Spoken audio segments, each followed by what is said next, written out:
भगवते वासुदेवाय। ओम नमो भगवते वासुदेवाय। नारायणं नमस्कृत्य नरं चैव नरोत्तमं देवीं सरस्वतीं व्यासं ततो जयमुदीरयेत्। नष्टप्रायेषु अभद्रेषु नित्यं भागवत सेवया भगवती उत्तम श्लोके भक्तिर्भवती नैष्ठिकी। हरे कृष्णा। इस भागवत धर्म जो परम धर्म कहलाता है उसके अनुशीलन के भाग रूप में श्रीमद् भागवतम और श्रीमद् भागवतम के अनुगत शुद्ध भक्ति उद्गार संपन्न और शुद्ध भक्ति के उपदेश युक्त जो श्री नरोत्तम दास ठाकुर जी का प्रेम भक्ति चंद्रिका जो संग्रह है उसका हम अनुशीलन रसपान कर रहे हैं। उसी के अंतर्गत नरोत्तम दास ठाकुर जी ने रागानुगा भक्ति में जो भगवान की जो परस्पर प्रीति है और भगवान के नित्य पार्षदों जो सखी मंजरियों की जो उनकी प्रति प्रीति है उसकी तुलना मतलब अतुलनीय है। उसे समझाने के लिए लक्ष्यवान हेम की तरह उसकी अतुलनीयता का उसकी निरुपमता का वर्णन किया और साथ में ही फिर भगवान की जो प्रेम माधुरी और रूप माधुरी, भगवान की प्रेम माधुरी जिसके अंतर्गत भगवान का जो प्रेम है स्पेशली राधा श्याम सुंदर का परस्पर का जो प्रेम है वो अतुलनीय है और उनका जो रूप माधुरी का वर्णन किया गया।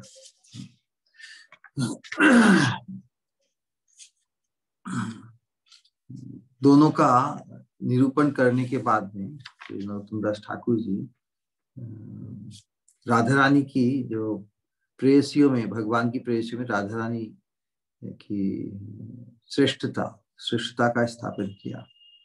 उसमें देवी कृष्णमयी प्रोक्ता राधिका पर देवता सर्व लक्ष्मीमयी सर्व कांति सम्मोहिनी परा। राधा रानी इस दिव्य महिमा को स्थापित किया गया इस श्लोक के माध्यम से कि देवी कहने से जो परमा सुंदरी है, देवी कहने से बोध होता है जो परमा सुंदरी हो। और या कृष्ण पूजा देवी कहते हैं देवी कृष्णमयी राधिका पर देवता सर्व लक्ष्मी मयी सर्व कांति सम्मोहिनी परा।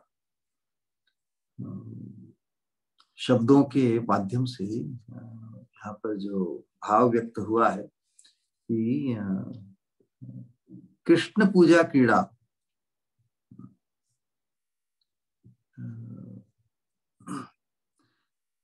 कृष्ण पूजा और क्रीड़ा मतलब जो लीला मग्न जो भगवान है, मतलब जो भगवान को लीला द्वारा आह्लाद का अनुभव कराती है, इसलिए वो देवी है। तो देवी करने से परमा सुंदरी और भगवान की क्रीड़ा मतलब जो आनंद प्रदान करे भगवान को आनंद, क्योंकि स्वयं लादिनी शक्ति है भगवान की। तो लादिनी शक्ति की जो मूर्त विग्रह है वो हमारी स्वामी श्रीमती राधिका रानी है, इसलिए उन्हें देवी कहा है। कृष्णमयी कहने से जिनके अंतर बाहर में सर्वत्र कृष्ण ही व्याप्त है। अंतर में तो ही है, बाहर भी सर्वत्र उन्हें कृष्ण ही अनुभूत होते हैं। देवी कृष्णमयी प्रोक्ता राधिका पर देवता। राधिका पर देवता, राधिका जो नाम मिला है वो उनकी जो ऐसी आराधना, उनकी आराधना का स्वरूप क्या है कि जो भगवान की सभी वांछाओं को, सभी आकांक्षाओं को की पूर्ति करना ही उनकी आराधना है।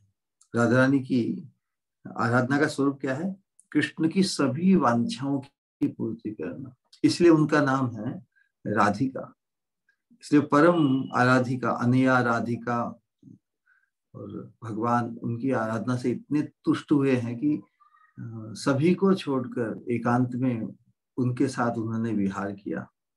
तो देवी कृष्णमयी प्रोक्ता राधिका पर देवता, सर्व लक्ष्मीमयी, सर्व कांति। सर्व कांति, कांति कहने से बोध भगवान की इच्छा को भी कांति कहा जाता है। तो सर्व कांति, सर्व लक्ष्मीमयी, लक्ष्मी कहने से ऐश्वर्य, भगवान के षड ऐश्वर्य है, सर्व ऐश्वर्य भगवान के, उनसे संपन्न। इसलिए राधा कृष्ण एक आत्मा दुई देह धरी, अन्योन्य विलय से प्रेम रस आस्वादन करी। तो राधा रानी का जो स्वरूप और रूप जो बात करते हैं, स्वरूप में वो भगवान ही है। भगवान जो षड ऐश्वर्य संपन्न, तो सर्व लक्ष्मीमयी होने से सर्व ऐश्वर्य संपन्न स्वामी राधिका रानी, सर्व लक्ष्मीमयी और सर्व कांति, सर्व कांति सम्मोहिनी परा। उनकी इतनी अद्भुत महिमा जो प्रकाशित की है, सभी शक्तियों के अधिष्ठाती है ना, राधा पूर्ण शक्ति, कृष्ण पूर्ण शक्तिमान। तो स्वरूप है वो परम तत्व, स्वरूप वो भगवान है। राधा कृष्ण कहने से भगवान का बोध होता है ना। बस रूप में उनका जो डिस्पोजिशन है, विलास में, आनंद के व्यवहार में दो की आवश्यकता होती है ना। तो एक ही भगवान एक युगल के रूप में प्रकाशित है, इस बात का निरूपण किया। कृष्ण की सभी वांछाओं की पूर्ति करती है, इसीलिए सर्व कांति सम्मोहिनी परा। किस प्रकार जगत को कहते हैं कि जगत मोहन कृष्ण, भगवान का एक नाम मोहन है ना, मन मोहन, जगत मोहन। जगत मोहन कृष्ण ताहार मोहिनी, जो पूरे विश्व को मोहित करने वाले हैं, उन पूरे विश्व को मोहित करने वाले को जो मोहित करती है, ताहार मोहिनी। अतएव समस्तेर परा ठाकुर, पर देवता। यहाँ पे समस्तेर परा ठाकुर, यहाँ पे उसमें भगवान भी कृष्ण भी आ जाते हैं। कृष्ण प्रेम के विषय हैं, प्रेम रूप है, लेकिन जो स्वामी राधिका रानी है वो प्रेमिका है, प्रेम की आश्रय है। तो उस दृष्टिकोण से भगवान के लिए भी पूज्य है, कृष्ण के लिए भी पूज्य है, जो भगवान को ही मोहित कर देती है। अतएव समस्ते परा ठाकुरानी, सबकी ठाकुरानी। और उसमें फिर राधा रानी के जो उन प्रेम के कारण, गाढ़ प्रेम भाव के कारण, उनके स्वभाव में, उनके डिस्पोजिशन में, उनके रूप में, उनके चितवन में, उनके हाव भाव में वाम्य भाव सतत ही झलकता है। और वो वाम्य भाव भगवान को इतना भा जाता है, तो वो वाम्य भाव भी भगवान के आनंद वर्धन के लिए। सब कुछ, सब चेष्टा राधा रानी का सर्वस्व है। उनकी चेतना, उनके मन का विलास, उनकी वाणी का विलास, उनकी शरीर के जितने भी संकेत और चलना उठना, सब कुछ एकमात्र कृष्ण के आनंद वर्धन को ही लक्ष्य करते हैं। तो इसीलिए भगवान भी उस प्रेम की मूर्ति हमारी स्वामी श्रीमती राधा रानी, राधिका रानी के वशीभूत होकर रहते हैं, मोहित होकर रहते हैं। तो जो वाम्य स्वभाव, गाढ़ प्रेम के कारण उसमें निरंतर जो उठता रहता है वाम्य स्वभाव। और वो स्वाम्य स्वभाव के कारण ही भगवान का जो आनंद सागर बढ़ता जाता है। इस प्रकार राधा रानी की जो प्रेम की महिमा है, उससे प्रेम रूप, प्रेम के आस्पद, प्रेम के विषय श्याम सुंदर किस प्रकार वशीभूत रहते हैं, उसके अंतर्गत राधा रानी के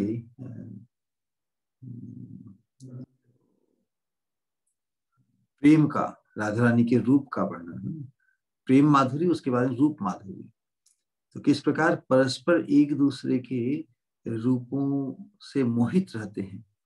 श्याम सुंदर राधा रानी के रूप और गुण इनमें मोहित रहते हैं, और उसी प्रकार श्याम सुंदर के रूप और गुणों का प्रभाव भी राधा रानी के ऊपर किस प्रकार पड़ता है ना। तो भगवान श्री कृष्ण के रूप गुणादि का श्रवण करके स्वभावतः ही मदन पीड़ा का उद्रेक हो रहा है जिनमें, राधा रानी में हमेशा ही वो प्रेमी की आकांक्षा हमेशा ही प्रेम के विषय को सुख प्रदान करने की होती है। इतनी आतुरता, मतलब भगवान के प्रति राधा रानी का जो आकर्षण है कि उनके रूप और गुणों का सुनकर ही एक उद्रेक प्रवाह उनके हृदय में दौड़ता है।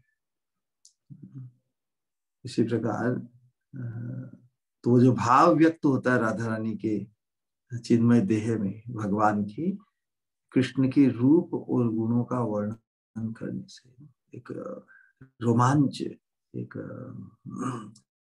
यहाँ पर दिव्य मदन पीड़ा अर्थात जो आकर्षण है राधा रानी के रूप में ही, भगवान के प्रति जो सहज उत्कट आकर्षण के कारण जो भाव व्यक्त होता है, उस बात की गई, वो राधा रानी के रूप की ही महिमा को प्रकाशित करता है। राधा रानी के रूप का जो रूप का प्रकाश, श्री कृष्ण के आकर्षण, भगवान के रूप और गुणों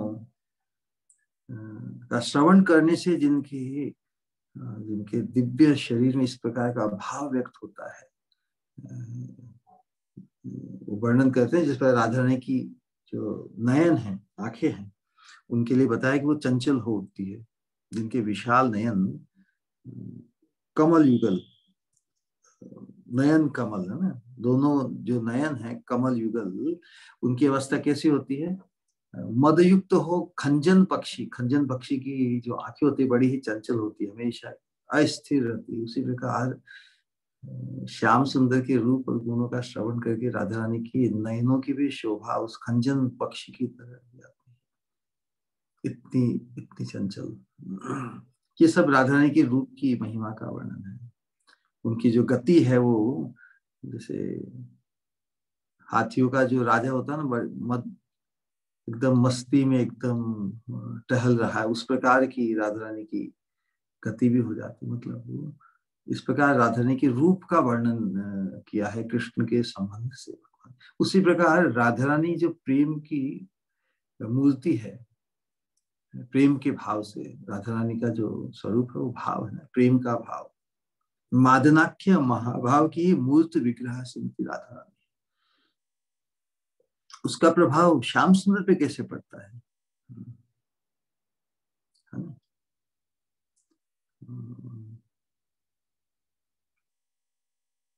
राधा रानी का कलेवर क्या बताया है? अनुराग है, मादनाख्य महाभाव, अनुराग रूपी रसामृत सिंधु, सार स्वरूप, मतलब अनुराग रूपी रस सागर का यदि सार को एसेंस हो तो वो राधा रानी का कलेवर है। और उस भाव का जो प्रभाव श्याम सुंदर पे पड़ता है, उस सुधार रस रूप में राधा रानी का जो अनुराग है, जो भाव है भगवान के प्रति प्रेम का, वो एक सागरवत बताया है। उस सुधारस कूप में या कुंड में, सरोवर में, जैसे भगवान धावित होकर, मृग जिस प्रकार धावित होता है, मृग तीव्र गति से आकर उस रस सागर में जैसे पड़ जाता है ना, इस प्रकार का परस्पर वर्णन बताते हैं। तो जो गोकुल के चंद्र हैं भगवान श्री कृष्ण, मदमत्त होकर, राधा रानी के प्रेम से आकृष्ट होकर, मदन मदन मद मदन मद से आकुल व्याकुल हो जाते हैं भगवान। और पद पद पर श्री राधा रानी के पद मूल का आश्रय लेते हैं, जो पूरे विश्व को आश्रय प्रदान करते हैं। लेकिन राधा रानी के दिव्य प्रेम के प्रति आकृष्ट होकर राधा रानी के चरणों का आश्रय पाना चाहते हैं। ये राधा रानी के, हमारी स्वामिनी श्रीमती राधा रानी की सर्वोत्तम महिमा है, जो पूरे विश्व के आश्रय हैं। वो राधा रानी के चरणों का आश्रय पाना चाहते हैं। राधा रानी के प्रेम का इतना अद्भुत आकर्षण है भगवान के। तो वास्तव में ये सब वर्णन, जो प्रेम माधुरी का वर्णन और इस रूप माधुरी का जो परस्पर एक दूसरे को प्रभावित करते हैं, राधा रानी श्याम सुंदर को, श्याम सुंदर राधा रानी को, उसका वर्णन ये हम साधकों के लिए विशेष रूप से, जो इस लीला राज्य, इस प्रेम रस माधुरी, इस उस माहौल में, उस परिवेश में कोई प्रवेश करना चाहे, जिनके चित्त इस वृंदावन रस की लालसा से भरे हैं। ये लालसामय है ना, ये रागानु का भक्ति लालसामय है, लालसामय प्रार्थना। कभी ये सा सौभाग्य मेरा कब होगा, इसकी संभवता को प्रकाशित किया है ना महाप्रभु ने, उनके आश्रित हमारे आचार्य। यहाँ प्रेम भक्ति चंद्रिका में भी उस लालसा की पुष्टि की संभावना को यहाँ प्रकाशित किया गया है। यदि कोई किसी वस्तु की हम लालसा करें, श्रेष्ठ वस्तु की, और उस लालसा की पुष्टि ही की संभावना ही नहीं हो, तो फिर लालसा व्यर्थ हो जाती है। लेकिन इस परमार्थ, इस दिव्य प्रेम के परम सोपान की तरफ जो हम अग्रसर होना चाहते हैं, उसकी संभावना, उस लालसा की पुष्टि की संभावना को यहाँ प्रकाशित किया जा रहा है। तो जो इस वृंदावन रस की लालसा से भरे हैं, जिनकी चित्त, उनके लिए प्रबोधानंद सरस्वती अपने राधा रस सुधा निधि और वृंदावन महिमा में, इन दोनों ग्रंथों में हम साधकों के लिए हमें किस चीज का चिंतन, किस चीज का गायन हमें करना चाहिए, तो राधा रानी के इस अति रहस्यमय महाअद्भुत रूप का गायन करेंगे। वो रूप जो उनको आकृष्ट और आश्रित करता है अपने, जो पूरे विश्व के आश्रय है। इस कॉन्ट्रास्ट को देखिए, जो पूरे विश्व को आश्रय रूप है भगवान श्री कृष्ण, तो राधा रानी के आश्रित होना चाहते हैं, उनके प्रेम से प्रभावित होकर। तो हम साधकों, जो हम राधा रानी के चरणों के आश्रित होना चाहते हैं, राधा रानी के चरणाश्रित जो मंजरिया है, जो किंकरिया है, उनके अनुगत्य को प्राप्त करके हम दासी दासी दासानुदासी, ये जो भाव, इसकी प्राप्ति करना चाहते हैं, तो उनके लिए हमारी सबकी स्वामी की जो ये सर्वोत्तम महिमा है, इसका गायन हमें अवश्य करना चाहिए। राधा रानी की जो महिमा है कितनी अद्भुत है। इसलिए हमारा एकाकी कृष्ण चिंतन नहीं है, इस सोपान पर अवस्थित होने के लिए हमारा जो कृष्ण का जो चिंतन है, वो भी राधा रानी के संबंध से है, स्वतंत्र नहीं। इस बात का निरूपण बहुत अच्छी तरह से अपनी समझ में हो जाना चाहिए। हमारी जो कृष्ण की सेवा है, राधा रानी के संबंध से ही है, उनके अनुगत्य से ही है। राधा रानी ही कृष्ण की सेवा करती है स्वतंत्र भाव से। हमारी जो सेवा है अनुगत्य, अनुगत्य किनका?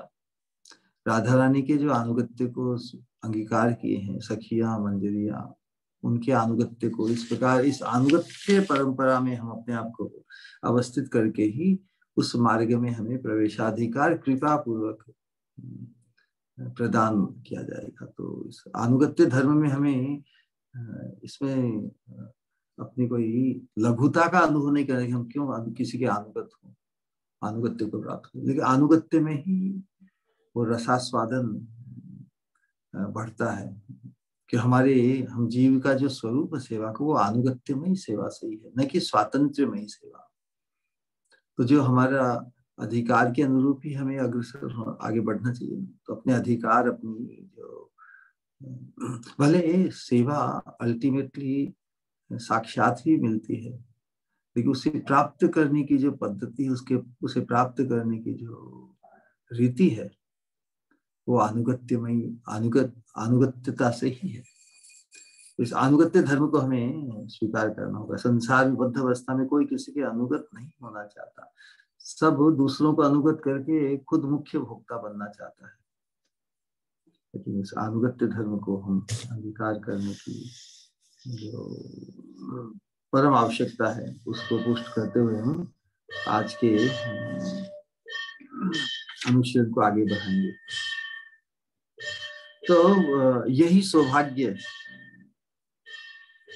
इनका है, राधा कृष्ण की रूप माधुरी, प्रेम माधुरी और रूप माधुरी का वर्णन करने के पश्चात जो उन्हें घेरे हुए हैं उस माहौल में सखी मंजरियों के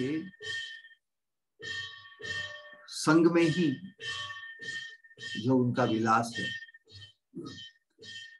तो आज की त्रिपदी में सखियों को जो आनंद है, क्योंकि हम भी उन सखी मंजरियों के अनुगत्य को प्राप्त करके जिस आनंद, जिस सौभाग्य का लाभ जिसे हम लक्ष्य करते हैं, उसको यहाँ पे प्रकाशित कर रहे हैं। करिए लोचन पान रूप लीला दुहु गान, आनंदे मगन सहचरी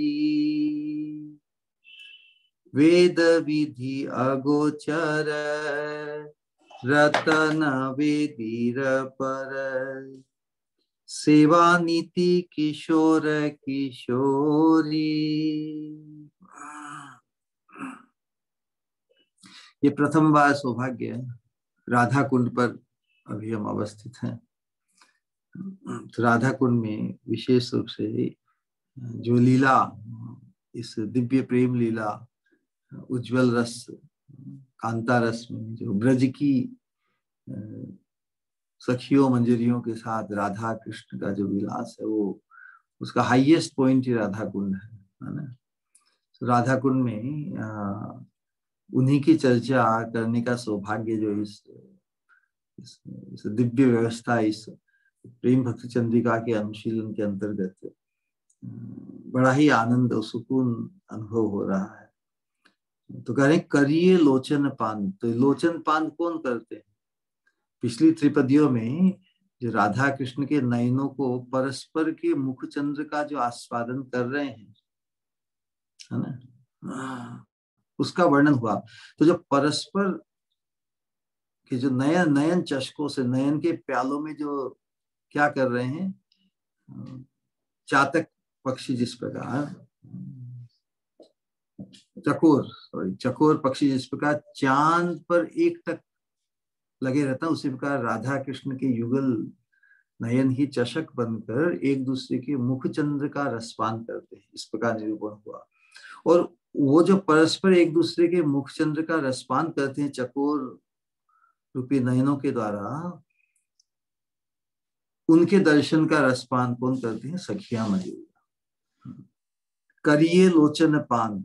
पान करने से जो आस्वाद्य वस्तु होती है या जो रसायन होते हैं, जिस प्रकार जो कृष्ण के लिए जो रसायन रूप हो उसे कृष्ण रसायन करते हैं, तो उसी प्रकार जब श्री कृष्ण के आनंद, राधा रानी के आनंद, युगल के आनंद की जो छवि है, आनंद पूर्ण जो मग्न है, आनंद रसास्वादन मग्न है, उन्हें उस अवस्था में देखकर सखी मंजरियों के जो लोचन है, वो पान उनके लिए रसायन बन जाते हैं। तो कितनी गूढ़ बातें यहाँ पर प्रेम भक्ति चंद्रिका में नरोत्तम दास ठाकुर जी बता रहे हैं कि करिए लोचन पान रूप लीला दूहू गान। तो यहाँ पर उस प्रेम का जो प्रेम दर्शन, उसका जो माहौल निकुंज लीला में उसका निरूपण कर रहे हैं।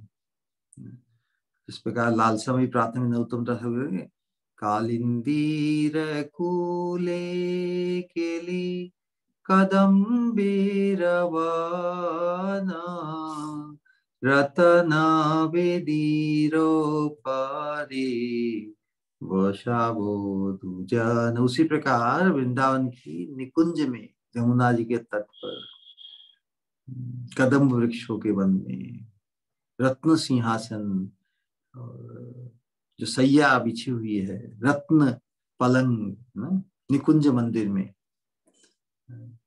अपने रूप लावण्य को लिए ये किशोर किशोरी जो परस्पर प्रेम रस से उज्जवल जिनका कलेवर है, और चारों ओर क्या है, सखिया मंजरिया, उनकी सेवा, उनकी रूप माधुरी जो परस्पर एक दूसरे का वर्णन करते हैं ना। श्याम सुंदर का जो रूप है वो स्वामिनी राधा रानी के सानिध्य में पूर्णता को प्राप्त करता, और राधा रानी का जो रूप है प्रेम रूप, वो श्याम सुंदर के सानिध्य से, और सखी मंजिया जो उनकी परम अंतरंग है, उस माहौल में जो रूप माधुरी उनकी झलकती है, दोनों ही उनका जो रूप लावण्य है प्रेम रस से उज्ज्वलता को प्राप्त किया है। तो सर्वत्र उनका सब कुछ अतुलनीय, सब कुछ जो लावण्य माधुर्य आकर्षण सब कुछ अतुलनीय प्रकाशित हो रहा है। तो ये अनुभव कौन करती है? सखिया मंजरिया, प्रेम सिंधु और रस सिंधु है। तो जो भगवान का सौंदर्य माधुर्य रस, उसमें किस प्रकार श्याम सुंदर का जो अपरूप है, अपरूप मतलब रूप की पराकाष्ठा नील कमल की तरह, राधा रानी का जो रूप है उसको स्वर्ण कमल।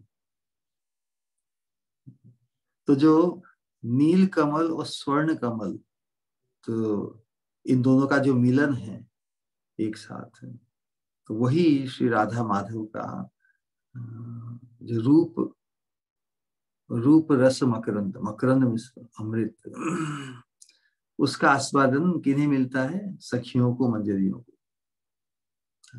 राधा श्याम तो परस्पर एक दूसरे के रूप में मग्न है, और उस मग्नता से जो रस सागर, जो प्रेम और लावण्य का, रूप लावण्य की जो छटा बिखरती है, जो उसका आस्वादन कौन करते हैं? सखियां और मंजरियां। वो सौभाग्य उनका। और किस प्रकार कहते हैं? नेत्र, अपने नेत्रों से, नेत्र की तुलना की गई है भृंग से।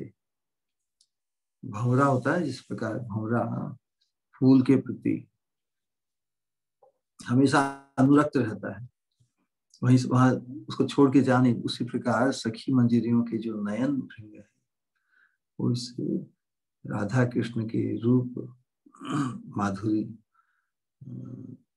उसके लावण्य का आस्वादन बड़ी ही आसक्ति के साथ पान करते हैं, और साथ में पान ही नहीं कर रहे हैं, बल्कि उनके आनंद वर्धन के लिए उसका गान भी कर रहे हैं। इसलिए कहेंगे रूप लीला दूहु गान, कितना अद्भुत सौभाग्य। बड़े ही मधुर कंठ से सखियां मंजरियां राधा रानी, राधा कृष्ण के दिव्य गुणों का, उनके दिव्य आनंद का, के आनंद वर्धन के लिए, उनके आनंद में जो मग्न है, उसमें भी और उद्दीपक, उसमें और लहरें, जैसे सिंधु में लहरें आने से उसकी, उसका जो प्रकाश है और भी बढ़ जाता है ना, उसी प्रकार राधा कृष्ण के जो परस्पर जो आनंदित हो रहे हैं, उस आनंद वर्धन के लिए उनके दिव्य गुणों का गान कर रहे हैं, उनके उनके चितवन का, उनके हाव भाव का, सबका ही महिमा गान करके अनेक प्रकार के परिहास वचनों से, अनेक प्रकार की कटाक्षों से उनका आनंद वर्धन कर रहे हैं, इस प्रकार का। तो वास्तव में लेकिन मंजरियों का जो सखियां हैं, सखियां मंजरियां भी सखी है, क्योंकि वो भी संगिनी है राधा श्याम सुंदर की। लेकिन बाकी सब सखियों और मंजरियों में एक सूक्ष्म भेद यही है कि जो युगल के रूप गुण लीला सिंधु में जो डूब कर जो परमानंद का आस्वादन तो करती है, लेकिन उनका जो मुख्य जो ध्यान है वो सेवा पर है मंजरियों का। इस चीज को समझना होगा। वो जो भगवान की का जो माधुर्य है उसमें मग्न नहीं हो जाती, सखियां मग्न हो जाती है, क्योंकि स्वातंत्रमयी सेवा में वो मग्न हो जाती। लेकिन जो मंजरिया है उनका रोल विशेष है, वो माधुर्य का आस्वादन करते हुए भी उसमें मग्न नहीं हो जाती। उनका जो मुख्य ध्यान है सेवा पर है, सेवा कार्य में लगी रहकर ही वो युगल माधुरी रस में का आस्वादन करती है। सेवा ही उनका मुख्य लक्ष्य है कि उनकी सेवा में कोई कमी नहीं आ जाए। जैसे वो कहते हैं कि प्रेमानंद, भगवान की प्रेम मूर्ति को देख के उसमें आनंद में मग्न हो जाए तो फिर वो सेवा में, सेवा से रुकावट हो जाएगी ना, सेवा बाधित हो जाएगी। तो इन मंजरियों का जो भाव है, सेवा कार्य ही उनकी प्राथमिकता है। वो भगवान के रूप माधुर्य में मग्न नहीं हो जाती, भले ही उसका आस्वादन करती है, युगल माधुरी रस में अवगाहन करती है, उसमें डूबे रहकर भी उनका जो ध्यान है सेवा कार्य में लगा रहता है। तो सखियों की तुलना में मंजरियों की यही विशिष्टता है, वो अपनी सेवा की प्राथमिकता से कभी च्युत नहीं होती। और इस बात का ही निरूपण नरोत्तम दास ठाकुर जी ने अपनी प्रार्थना के पदों में और अन्यत्र भी विशेष रूप से बताया है। हमेशा ही वो सेवा की आकांक्षा ही, और वो अनुगत धर्म की, कब सखियां उन्हें इंगित करे कोई पर्टिकुलर सेवा, उनका जो मुख्य प्राथमिक जो ध्यान है युगल की सेवा में जो आवश्यकता उनकी पड़ जाए। ऐसा नहीं कि वो इतनी इन्वॉल्व हो जाए कि सेवा की तरफ ध्यान ही नहीं रहे, हमेशा तो उस ढूंढती है कब उन्हें सेवा का आदेश मिले या ऐसा माहौल उत्पन्न हो जहां पर सेवा की आवश्यकता हो। और यदि वो अवेलेबल नहीं हो तो फिर भगवान के प्रयोजन के लिए, प्रयोजन से जो चीज है जो आवश्यक है उसकी पूर्ति नहीं होगी, यही बात प्रकट की गई है।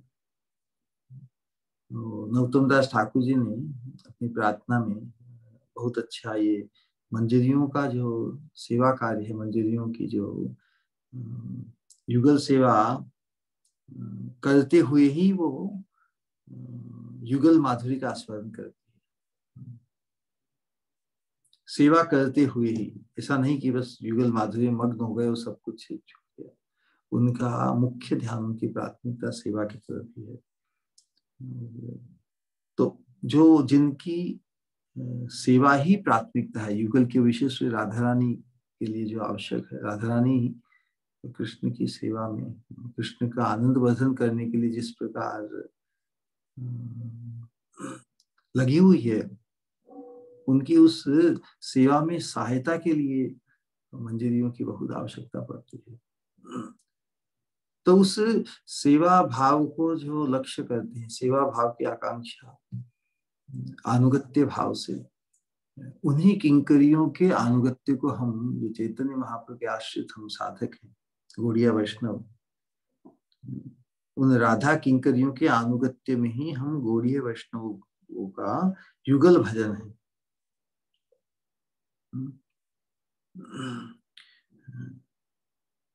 और इसकी अद्भुत ढंग से प्रस्तुति नरोत्तम दास ठाकुर जी ने अपनी प्रार्थना पदों में की। प्रार्थना में उस आकांक्षा को, कबे जो शब्द है ना, चामर ढुलाबो कबे हेरिबो मुख चंद्र, तो उस लालसा को, उनकी जो, यही उनका स्वरूप, राधा रानी की किंकरियों का जो स्वरूप निरूपण के भाव का निरूपण जो किया गया है, और उन्हीं के अनुगत्य को प्राप्त करते हुए ही हम उस दिव्य राज्य, उस सेवा राज्य में, उस अनुगत्य भाव से ही हमारा प्रवेश हुआ करने का। उसकी अद्भुत प्रस्तुति, वो उनके जो दिव्य राधा रानी के संबंध, राधा रानी के संबंध से ही वो उनकी दिव्यता, उनका जो सौभाग्य है इस प्रेम राज्य में पराकाष्ठा को प्राप्त है। तो किस प्रकार नरोत्तम दास ठाकुर जी उस बात का निरूपण करते हैं प्रार्थना में। एक जगह पूरी जो जिस प्रकार लालसामय प्रार्थना, उसी प्रकार एक अन्य लालसामय प्रार्थना में वहां बताते हैं कि अरुण कमल दले, अरुण कमल दले सेज बिछाइबो बसाइबो किशोर किशोरी, अलका आफृत मुख पंकज मनोहर, मरकत श्याम हेम गोरी। मरकत श्याम और हेम गोरी, राधा कृष्ण के दिव्य दिव्य वपु का वर्णन करेंगे। प्राणेश्वरी कबे मोरे हबे कृपा दी थी,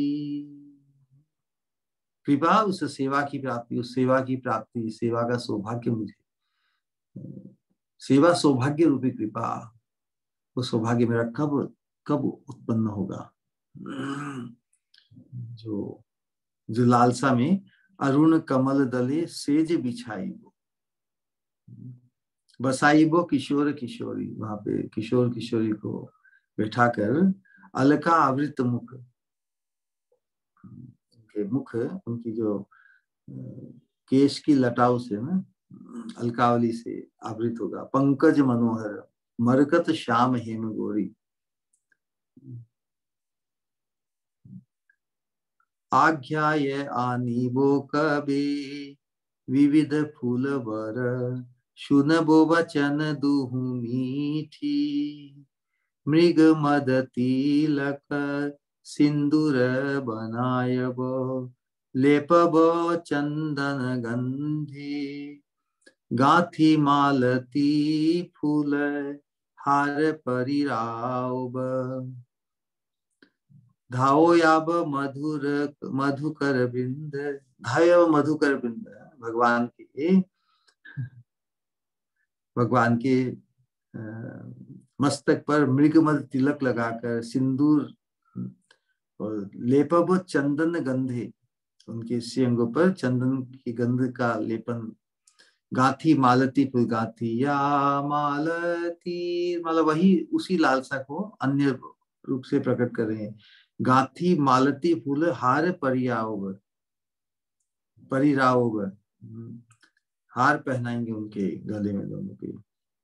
और जब सुगंधित माला पहनाने से जो भंवरे हैं वो तो अपनी उस आकर्षण के उनके प्रति आकृष्ट होकर, सुगंधित फूलों की हार के प्रति आकृष्ट होकर जब भंवराए मंडराएंगे उधर, तो हम क्या करेंगे, धाओ या मधुकर बिंदे, सभी भंवरों को हम दूर भगाएंगे, धाओ भागो। ललिता कबे मोरे बीजन देवयब, बीजब मारुत मंदे।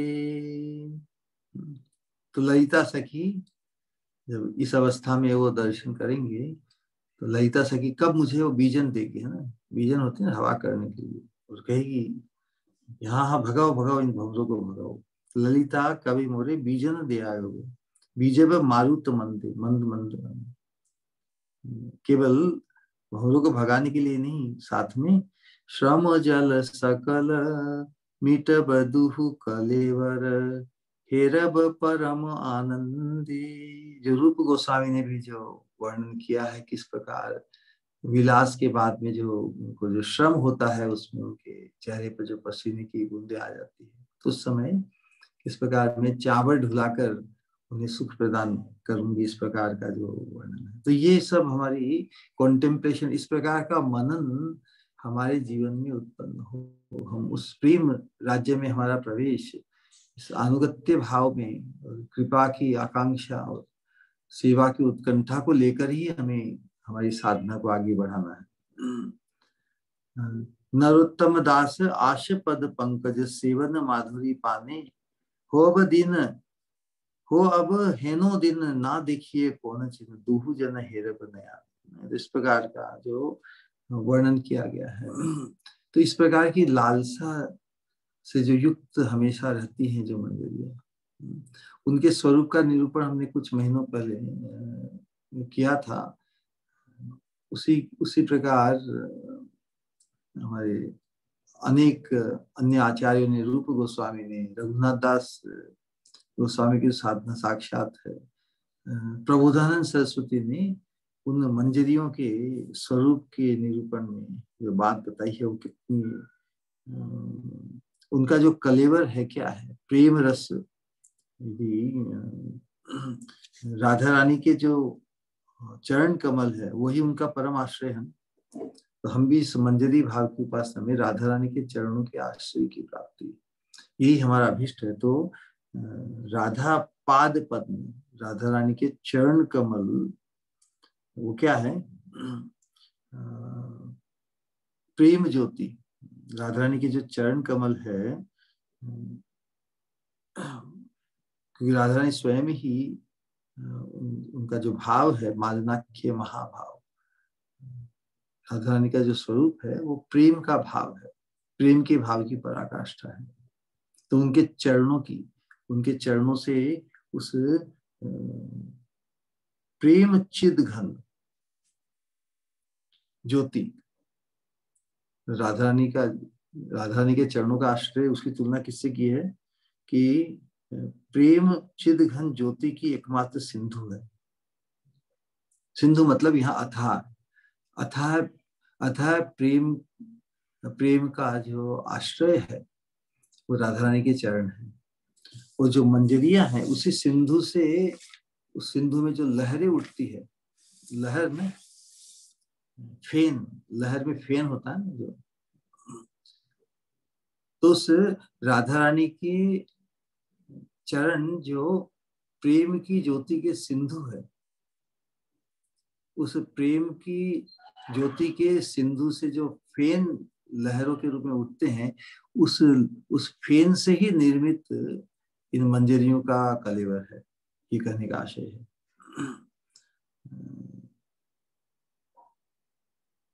और सभी प्रकार की वेदग्धि से पूर्ण है और किशोर अवस्था युक्त है, घनीभूत तारुण्य छटा से संपन्न, जिनके सब अवयव है, अंग है। और दिव्य अलंकारों से विभूषित है। ऐसी राधा रानी के चरणों के सेवा की लोलुप मंजरियों का हमें स्मरण करना है कि वही हमारी लीडर है, उन्हीं के अनुगत्य को हमें प्राप्त करना है। तो उनकी दिव्यता का, उनके दिव्य रूप का, उनके दिव्य स्वभाव का, उनकी दिव्य सेवा के सौभाग्य का हमें चिंतन करना है, उनके अनुगत्य को अभीष्ट करना है, उनके अनुगत्य की आकांक्षा को पुष्ट करना है। तभी हम उनकी कृपा से उसी भाव राज्य में, उस अनुगत्य भाव से प्रवेश कर जाएंगे।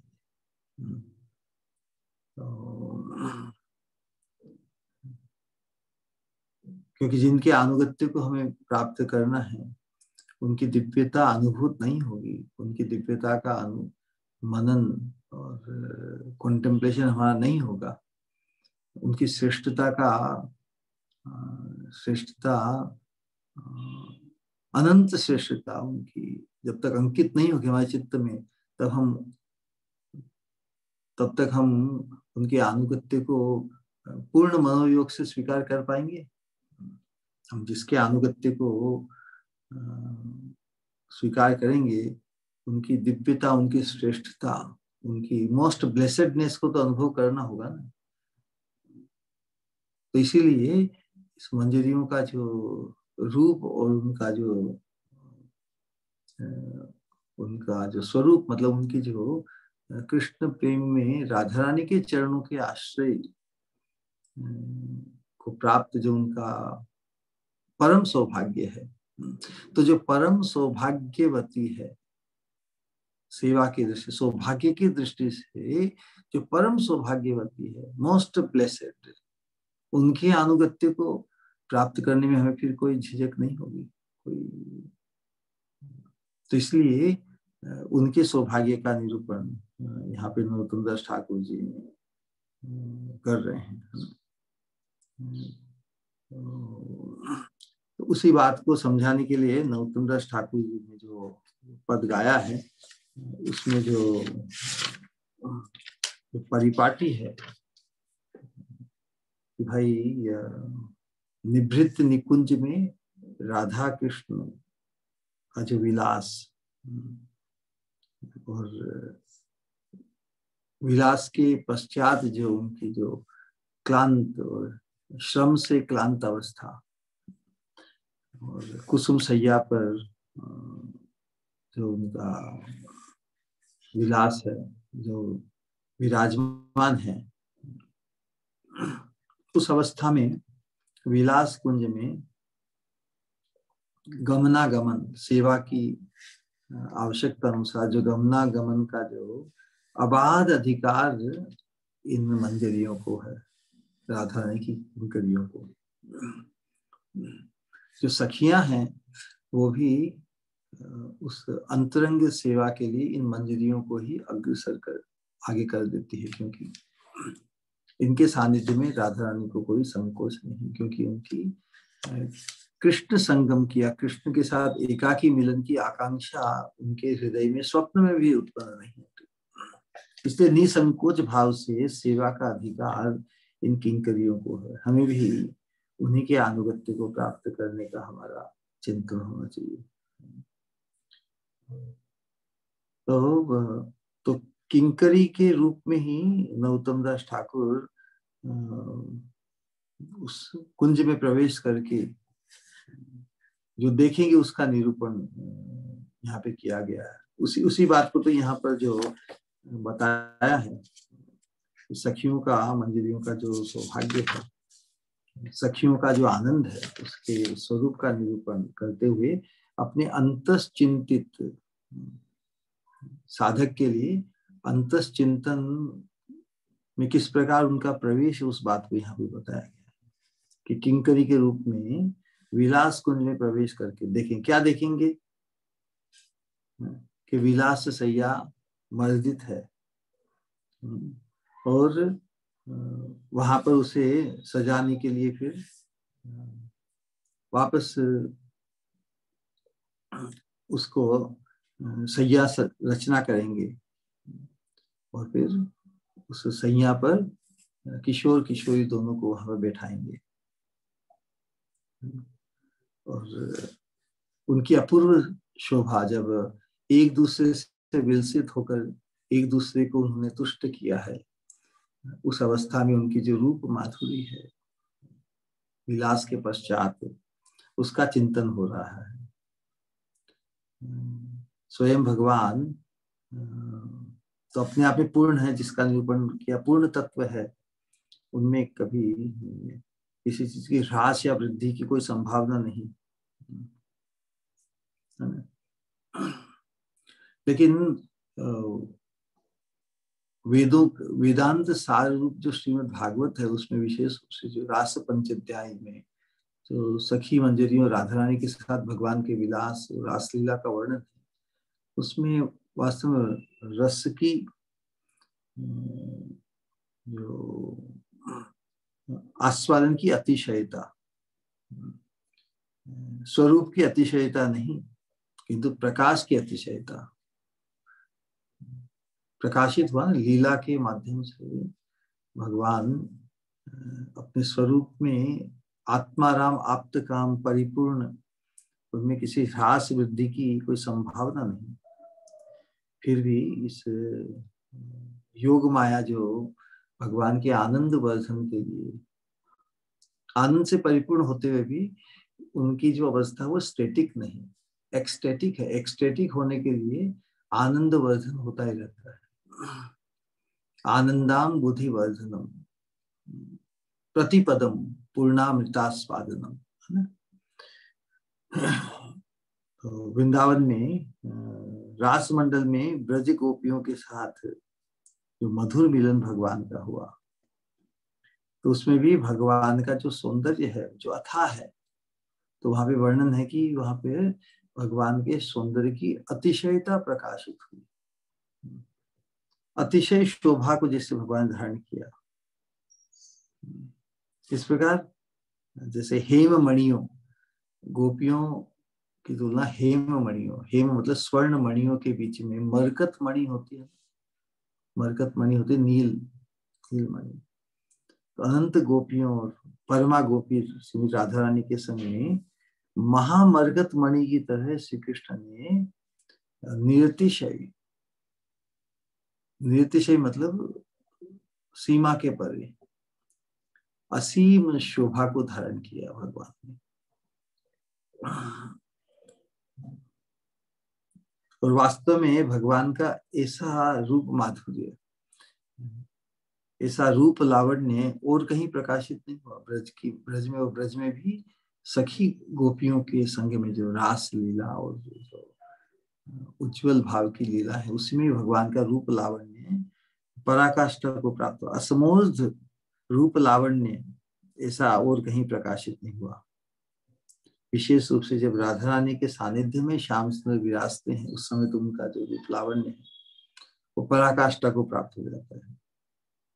जैसे उसमें ज्वार आ जाता है ना, ज्वार भाटा, तूफान, जैसे उफान आता है ना, तो भगवान का जो रूप लावण्य का जो सागर है, उसमें राधा रानी के सानिध्य से तूफान, उफान आ जाता है। तो उसी का वर्णन नरोत्तम दास ठाकुर जी ने उन पदों में बताया है कि भगवान का अलका आवृत मुख,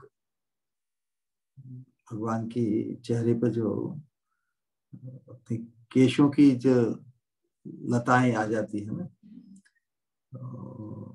बड़ा ही सुंदर।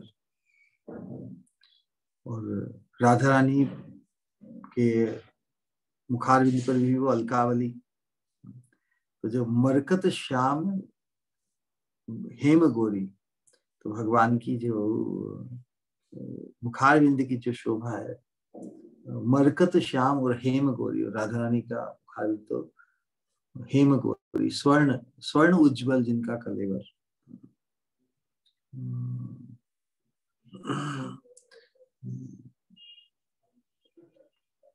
परस्पर जो उसका प्रभाव है, भगवान का जो नवीन मेघ सदृश जो उनके दिव्य अंगों की आभा है, या जो मुखारविंद की जो आभा है, उसके ऊपर स्वर्ण गौरी, हेम गौरी स्वामिनी का जो प्रकाश,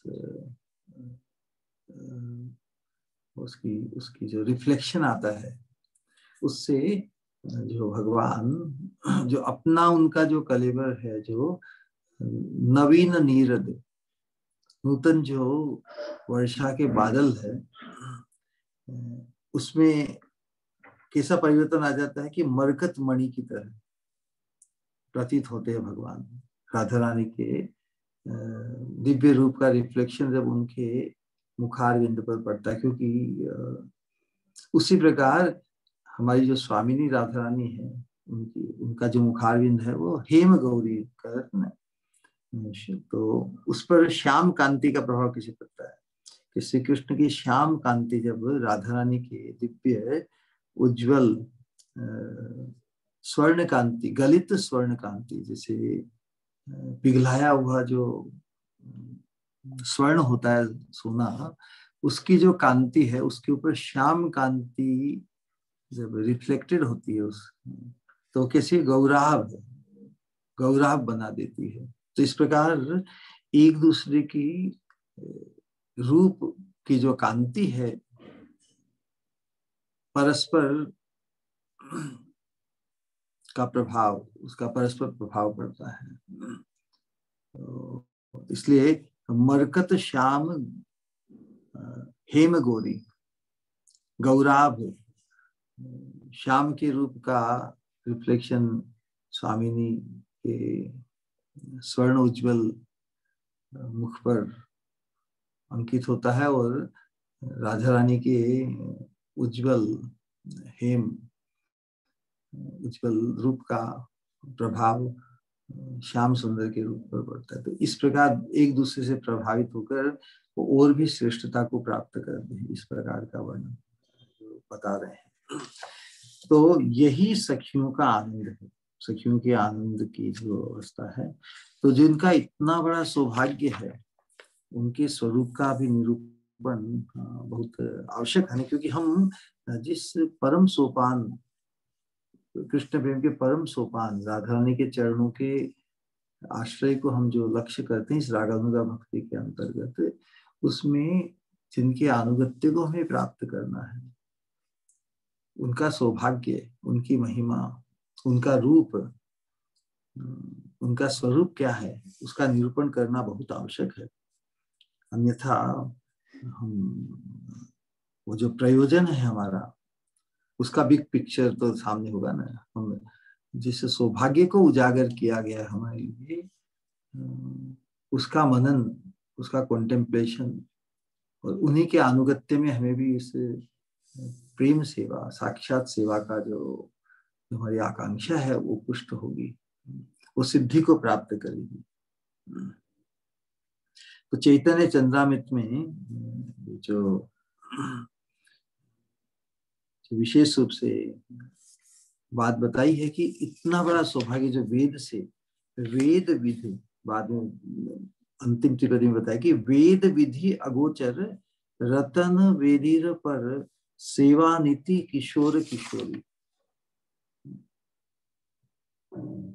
तो नरोत्तम दास ठाकुर यही इस बात का बता रहे हैं कि इन लोगों के अनुगत्य में, मतलब इन किंकरियों के अनुगत्य में, राधा किंकरी भाव से जो वेद विधि, वेदों में इस बात को व्यक्त नहीं किया गया है, वेद विधि अगोचर रतन वेदीर पर सेवो नीति किशोर किशोरी। तो ये जो माधुर्य धाम, जो ब्रज धाम है, ये माधुर्य धाम में परम रहस्यमय श्री राधा कृष्ण का भजन है। वेद विधि रघुचर, वेदों में तो जो निरूपण है क्या है, कर्म कांड, ज्ञान कांड, उपासना कांड, वेदों में जो 3 कांड बताए हैं उसके अंतर्गत उसमें इसको प्रकाशित नहीं किया है। उसमें जो उपासना कांड है उसमें भी प्राय क्या है, उपासना कांड की विधि क्या है, उपासना कांड के अंतर्गत जो विधि या उसमें जो भक्ति का भक्ति की या जो ऐश्वर्यमय भगवत स्वरूप के भजन की बात ही देखी जाती है कि भगवान सर्वेश्वर है, उन्हें पूर्व सुक्तों से उनकी उपासना, उनकी धारणा, उन्हें प्रसन्न करने का जो तात्पर्य प्रकाशित हुआ है वेदों में, बस वहीं पर ऐश्वर्यमय भाव भगवत स्वरूप के भजन की ही बात देखी जाती है। वहीं तो उसकी सीमा है वेदों में। लेकिन हमारे लिए इस विशेष कलयुग में चैतन्य महाप्रभु की कृपा, चैतन्य महाप्रभु की उस कृपा जो अनर्पित चरीम चिरात करुणयावतीर्ण है कलौ, जो अनंत काल से अर्पित नहीं की गई, जिसका वितरण नहीं किया गया, जो वेदों की परिपाटी से परे, क्योंकि वेदों का जो सार है वो तो कृपा के बिना संभव नहीं। वेदों के अध्ययन के माध्यम से वेदेषु दुर्लभम अदुर्लभम आत्मभक्त, कि वेदों का जो सार का, जिस प्रकार दूध के सार का सार क्या है, प्योरिफाइड घी है ना। लेकिन दूध के मिलने से या दूध का दोहन करने से तो, या जिसके पास दूध है उसके पास घी तो नहीं होता ना।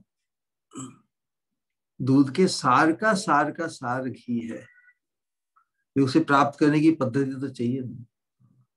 उसके बिना केवल दूध पाने से जो कार्य घी से होते वो केवल दूध से नहीं हो पाते। भले दूध ही स्रोत है घी का, तो उसी प्रकार वेदों में भी जो अनेक प्रकार की उपासनाएं, कर्म कांड, ज्ञान कांड, उपासना कांड है, उसमें भी जो भक्ति की विधि है वो भी भगवान ऐश्वर्यमय है। भगवत स्वरूप के भजन की बात देखिए, अपने कल्याण के लिए। लेकिन इस प्रेम प्राप्ति की जो बात है वो तो एसेंस उसको वेदों में प्रकाशित नहीं किया गया है। तो उस कृपा को प्रकाशित करने के लिए ही इस विशेष कलयुग में, धन्य कलयुग चैतन्य अवतार, हमारा जिस कलयुग में रह रहे हैं वो धन्य है क्योंकि इसमें चैतन्य महाप्रभु का अवतरण हुआ है। तो इस विशेष कलयुग में चैतन्य महाप्रभु की जो अनंत काल से वितरित नहीं की उस प्रेम राज्य में प्रवेश कराने की, इस राधा रानी के चरणों के आश्रय की के सौभाग्य को प्रकाशित जो किया गया, वही उनकी परम करुणा का अवदान है। ब्रज की यह माधुर्यमय मंजरी भाव उपासना, परम कृपा क्या है, ब्रज की माधुर्यमय मंजरी भाव की उपासना। मंजरी भाव के अनुरूप ही हमें रूप, मंजरी भाव को पुष्ट करना इस साधन काल में, जिससे हमें मंजरी रूप की प्राप्ति हो, जो उस भाव के अनुरूप हमारा नित्य एंगेजमेंट है, नित्य हमारा आचरण, नित्य हमारी सेवा की जा।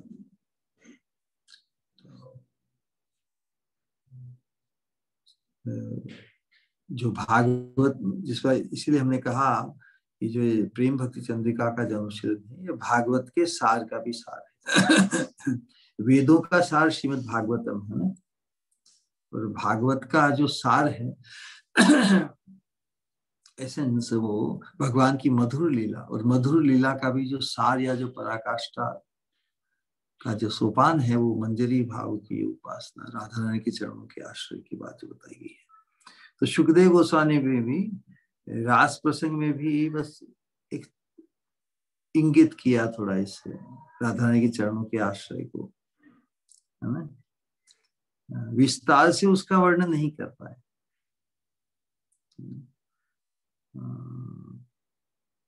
लेकिन वो इतनी गुह्य वस्तु है, तो उसका प्रचार और आस्वादन करने के लिए स्वयं भगवान ही विशेष रूप से राधा रानी के सौभाग्य, राधा रानी के भाव के प्रति आकृष्ट होकर भगवान श्री कृष्ण ने इस श्रृंगारमयी लीला का आस्वादन करने के लिए, उस आस्वादन के हेतु मधुर रस सजाती है प्रेम का विस्तार करने के लिए कि भगवान श्री कृष्ण गौर रूप में विश्व में अवतीर्ण हुए हैं। तो जो सौभाग्य इन मंजरियों का है, राधा रानी के चरणों के आश्रित मंजरियों का, वो सौभाग्य कैसा है। तो चैतन्य महाप्रभु ने आकर केवल राधा भाव से अपने रूप के माधुर्य का ही आस्वादन नहीं किया, बल्कि राधा रानी के चरणों के आश्रित जो मंजरियां हैं, जो सखियां हैं,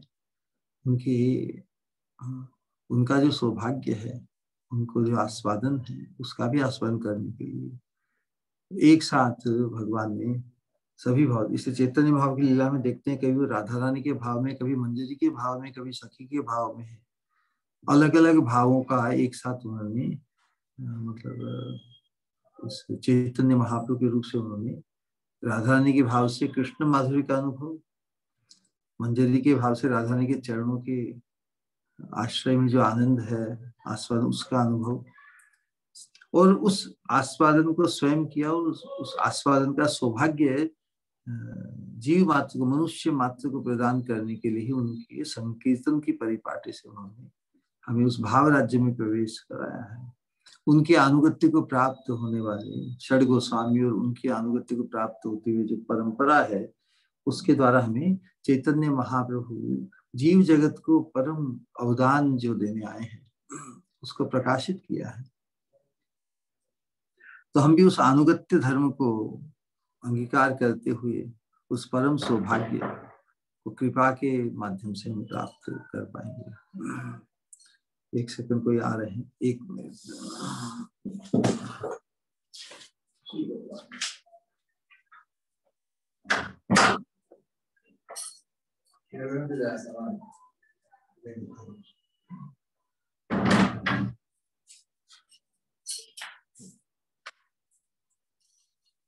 हरे कृष्ण।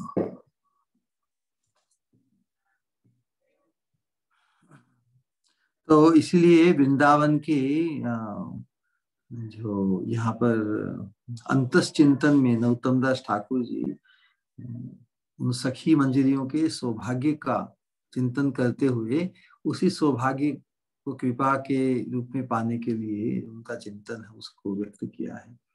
वृंदावन के कल्प तरु मूल में रत्न वेदी पर, है ना, उस पर किनको विराजमान किया है? रतन वेदी के ऊपर बसावो दुई जन, श्री राधा कृष्ण की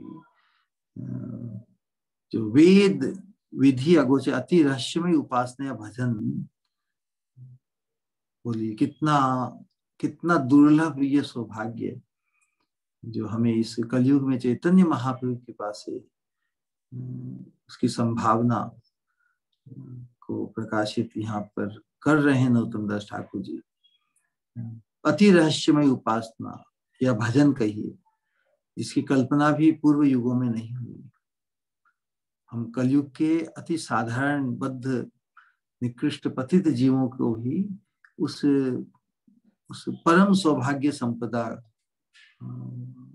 की प्राप्ति की संभावना को प्रकाशित किया है।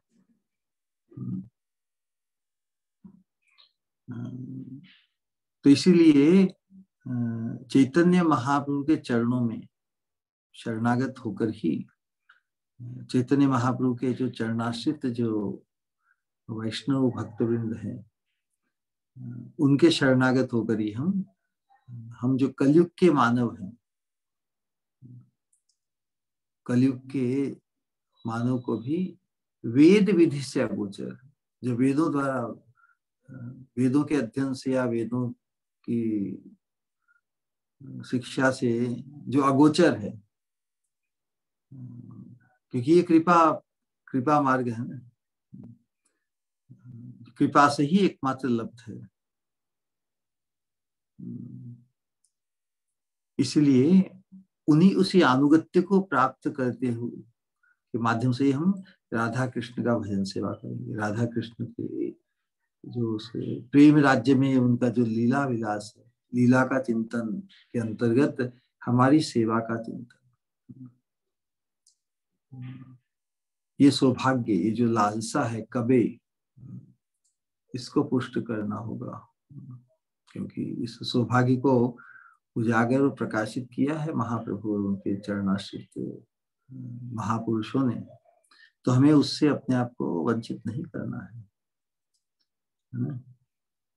इसलिए एक अद्भुत उद्गार प्रबोधानंद सरस्वती ने प्रकट किया है। उस उद्गार को व्यक्त करते हुए हम आज की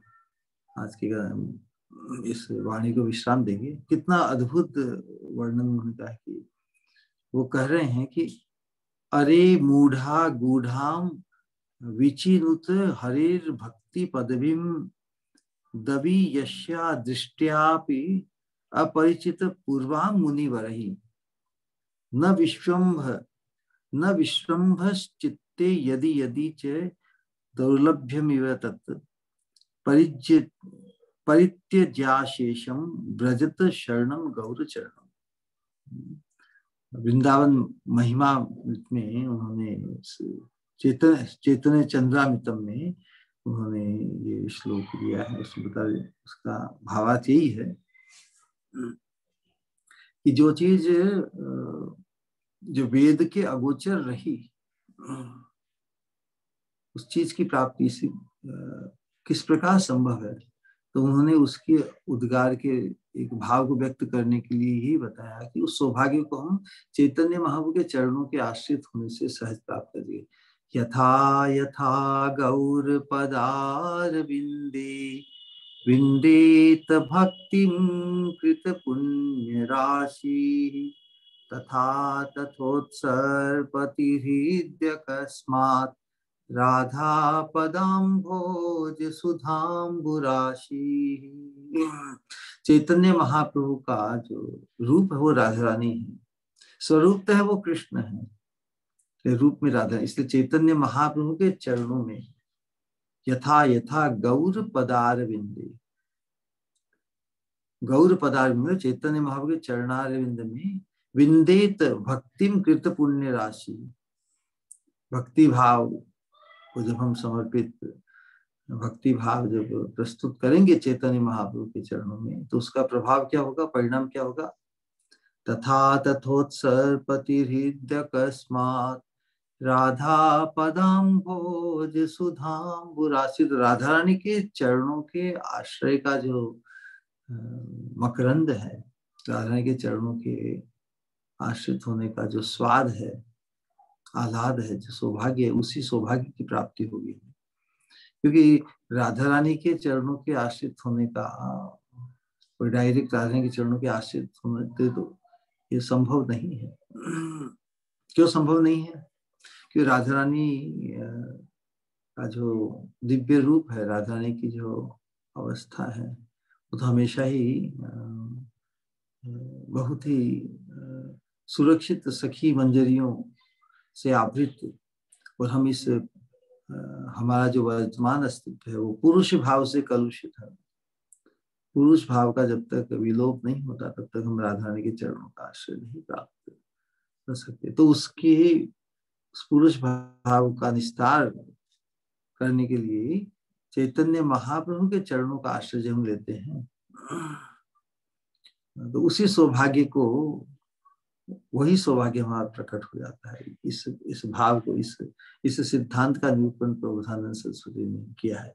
तो यहाँ पर जो भाव बता रहे वो संसार के लोगों को जैसे शिक्षा दे जगा कर, अरे मूढ़गण, ये पूर्व काल में दूर दृष्टि संपन्न मुनि श्रेष्ठ गण भी जिसका परिचय प्राप्त नहीं कर सके, हमारे सौभाग्य की पराकाष्ठा कहाँ हमारी नितांत अयोग्यता होते हुए भी जो परम दुर्लभ सौभाग्य है उसको संभव बनाया है। तो यही बता रहे हैं कि पूर्व काल में दूर दृष्टि संपन्न मोस्ट क्वालिफाइड जो ऋषि मुनि इत्यादि हैं, श्रेष्ठ मुनिगण भी जिसका परिचय प्राप्त नहीं कर सके, इसलिए ही वेद शास्त्रों में भी जिसका परिचय नहीं मिलता। जिस प्रकार दूध में दही नहीं, दूध में घी लक्षित नहीं होता ना, उसकी पद्धति है। उसी प्रकार वेद शास्त्र में भी जिसका वर्णन नहीं मिलता, उसी रहस्यमय श्री राधा कृष्ण की पाद पद्म भक्ति का अनुसंधान करो। राधा कृष्ण की प्रेममयी सेवा का अनुसंधान। यदि इसमें तुम्हारा विश्वास न हो, विश्वास नहीं होने का क्या कारण है? जब बड़े बड़े ऋषि मुनि, इतने धुरंधर ज्ञानी ध्यानी मानी सम्मानी लोग, उनको ही इस चीज की जानकारी नहीं, उन्होंने कभी इसको इतना महत्व दिया नहीं, तो हम कैसे उसमें विश्वास करें? तो यही बताएं कि यदि न विश्रम्भस चित्ते, यदि इसमें यदि तुम्हारा विश्वास न हो, किस चीज को लेके कि जो मुनियों के लिए जो दुर्लभ वस्तु, उसको हम कैसे पा सकते हैं? जो बड़े बड़े ज्ञानी मानी ध्यानियों को, इतने मोस्ट क्वालिफाइड लोगों को जो उपलब्ध नहीं हो पाई, वो हम जैसे पतित निकृष्ट जीवों को कैसे प्राप्त हो सकेगी? सहज विश्वास नहीं होता ना कि जो जिस चीज को बड़े बड़े क्वालिफाइड और संपन्न लोग भी प्राप्त नहीं कर सकते, वो चीज मुझे प्राप्त हो जाएगी, मैं कैसे विश्वास करूं? तो इस प्रकार यदि वो कह रही, यदि तुम्हें उस दृष्टिकोण से वो दिव्य सेवा सौभाग्य युगल प्रीति युगल सेवा के सौभाग्य की दुर्लभता तुम्हें प्रतीत हो, तो प्रभुदान से कहते, मैं कहता हूं कि सब त्याग कर, सब संशय त्याग कर श्री गौरांग के चरणों में शरणागत हो। वही बात व्यक्त हुई है कि सब संशय को त्याग कर श्री चैतन्य महाप्रभु के चरणों में शरणागत हो जाओ। ऐसा करने से क्या होगा? इस रहस्यमय भजन का सौभाग्य या अधिकार निश्चित रूप से तुम्हें मिलेगा। यथा यथा गौर पदार बिंदे, तो पहले संशय का जब नाश हो जाएगा, तो हम चैतन्य महाप्रभु के चरणों के आश्रित होने का हमारा संकल्प पूर्णता को प्राप्त होगा। चैतन्य महाप्रभु के चरणों के आश्रित होने से जो राधा रानी के चरणों के आश्रय का सौभाग्य है, वो प्रकाशित हो जाएगा। क्योंकि चैतन्य महाप्रभु के चरणों के आश्रित होने से, उनके प्रति भक्ति विन्यस्त करने से, भक्ति भाव प्रस्तुत करने से, प्रकट करने से क्या होगा? राधा पदाम्भोज सुधाम्भु राशि, राधा रानी के चरणों की सेवा का जो मकरंद है, उसकी अनुभूति हमारे हृदय में होने लगी। तथा तथोत्सर्पति हृदय अकस्मात, हृदय में अकस्मात ही राधा रानी के चरणों के आश्रय से जो अमृत का आस्वादन है, जो सुख है, उसकी अनुभूति होने लगेगी। इसलिए डायरेक्ट राधा रानी के चरणों के आश्रित होने की जो पद्धति है, ये हमारे महापुरुष प्रबुद्धानंद सरस्वती षड गोस्वामी बता रहे हैं कि चैतन्य महाप्रभु के चरणों के आश्रित होने से हमें राधा रानी के चरणों के आश्रय जो अति दुर्लभ है, जो वेदों में भी उस अति दुर्लभ सौभाग्य को भी इस कलयुग के पतित हम जैसे जीवों के लिए भी चैतन्य महाप्रभु के चरणों के आश्रय हो, चैतन्य महाप्रभु के चरणों में भक्ति भाव को प्रस्तुत करने से हम उस परम कृष्ण प्रेम के परम सोपान राधा रानी के चरणों के आश्रय के सौभाग्य को हम प्राप्त कर सकेंगे। इतना कहकर आज हमारी वाणी को विश्राम देते हैं। किसी का कोई प्रश्न या जिज्ञासा हो तो प्रस्तुत करें। हरे कृष्ण।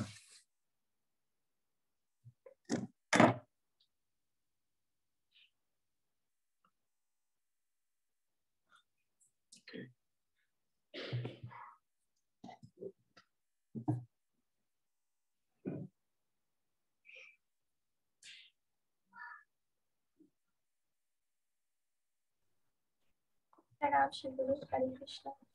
हाँ, कृष्ण मते अस्तु। हरे कृष्ण।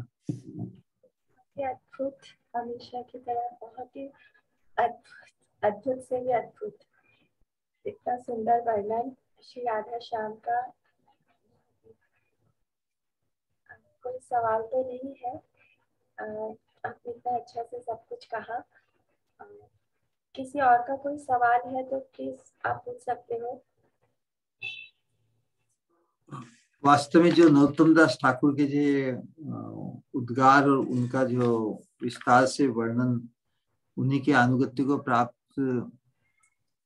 जिन वैष्णवों ने किया है, उनके हृदय और दूसरे महत्पुरुषों के जो अनुभव है उन्हीं का संग्रह है। लेकिन हम साधकों के लिए हमारे चिंतन को और हमारी जो उस प्रेम भक्ति राज्य में प्रवेश कराने के लिए हमारा जो अनुशीलन है, हमारा जो चिंतन है और जिनके अनुगत्य को हमें प्राप्त करना है, उनके आनंद के का जो स्वरूप है, उनके आनंद का निरूपण करने से हमें, उनके अनुगत्य को पाने से क्या होगा, हमें भी उस आनंद आस्वादन, उस सेवा सुख आस्वादन की प्राप्ति होगी। क्योंकि अनुगत्य अल्टीमेटली जीव मात्र का प्रयोजन क्या है? जीव मात्र का प्रयोजन है आनंद की अनुभूति, आनंद सुख की प्राप्ति, सुख की अनुभूति। यही तो जीव मात्र का प्रयोजन है। तो उस परमानंद की अनुभूति, सुख की अनुभूति के लिए जो अति आवश्यक है वो प्रेम। इसीलिए एक जो बात विशेष रूप से बताई है, प्रेम के बिना वो आनंद, सेवा सुख वो संभव नहीं है। प्रेम के बिना उस परमानंद की अनुभूति नहीं हो सकती। इसके लिए प्रेम को ही प्रयोजन कह दिया जाता है कि प्रेम के बिना उस आनंद सेवा सुख का आस्वादन नहीं कर सकते। अल्टीमेटली जो लक्ष्य है जीव मात्र, वो आनंद की ही खोज में है। लेकिन उस आनंद की अनुभूति प्रेम का भाव उत्पन्न हुए बिना हम नहीं कर सकते, है ना। इसीलिए विशेष रूप से बताई गई जो बात है।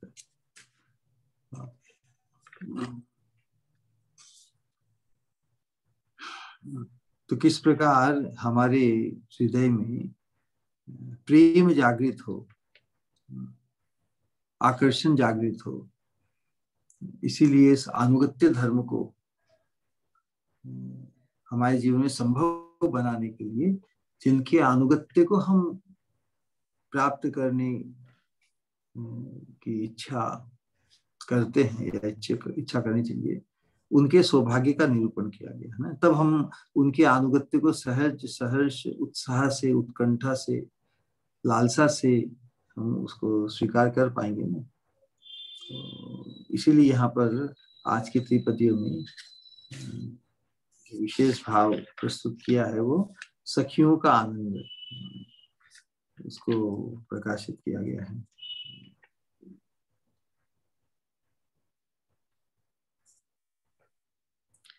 ठीक है, किसी का कोई सवाल नहीं है तो फिर मुझे कुछ कहना है, कहो।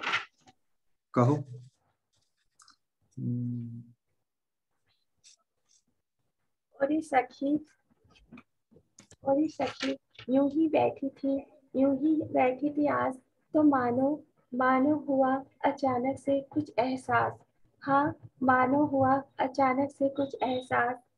क्यों हो जाता है, आया मन में ये ख्याल कि क्यों हो जाता है सब कुछ स्तब्ध। हाँ, क्यों हो जाता है सब कुछ स्तब्ध। जब अमृत वर्षा होती है मेरी श्री गुरु की, क्यों लगता है यूं कि बहती हुई नदी भी रुक गई है। क्यों लगता है यूं कि सागर की लहरें भी हिल्लोरें लेना बंद कर दी है। क्यों लगता है यूं कि मानो जो हवाओं में नाचती हुई लताएं भी मानो बिल्कुल एक शांत बच्चे की तरह चुप से चंचलता छोड़कर चुप हो जाती है। क्यों होता है ऐसा? तो दिल ने कहा, हाँ यूं होता है ऐसा, रुक जाती है सब कुछ, क्योंकि मानो वो सब कुछ भी तो वो सब भी तो बिल्कुल शांत होकर सुनना चाहते हैं मेरे श्री गुरु को, क्योंकि वो कहते हैं जो दुर्लभ बातें वो होती है बड़ी दुर्लभ। हाँ, होती है बड़ी दुर्लभ, क्योंकि वो मानो वो मानो अमृत खोल देती है कानों में, वो मानो अमृत खोल देती है कानों में, वो मानो हृदय में एहसास करवा देती है श्री राधे श्याम का। वो मानो वो मानो क्या क्या महसूस करवा देती है कि इस नश्वर जगत में भी मानो दिव्यता का एहसास करवा देती है। तभी तो हर जीव के साथ आसपास हर लता पता, हर नदी, हर समुद्र, सब स्तब्ध हो जाते हैं।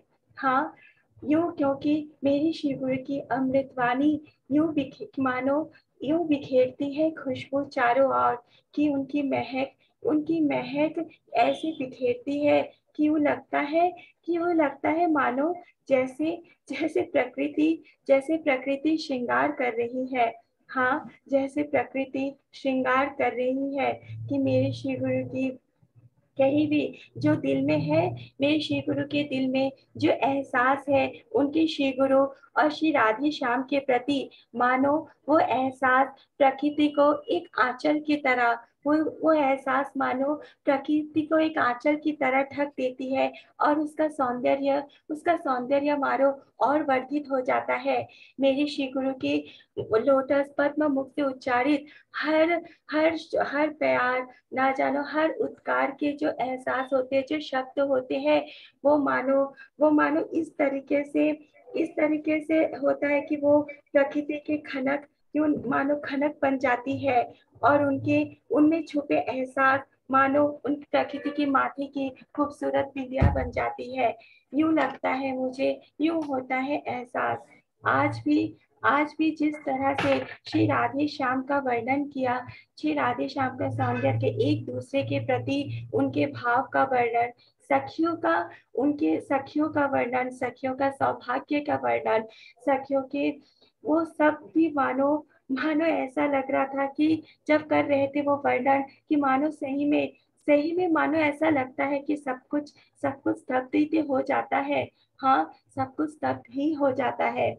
कितना कितना खूबसूरत है वो श्लोक का जो वर्णन किया आज मेरे श्री गुरु ने, कि हाँ, हमारी स्वामिनी जो परमा सुंदरी है, जो श्याम सुंदर के आनंद वर्धन करते हैं, जिनके बाहर क्या अंदर क्या हर जगह सिर्फ कृष्ण को ही करती है महसूस।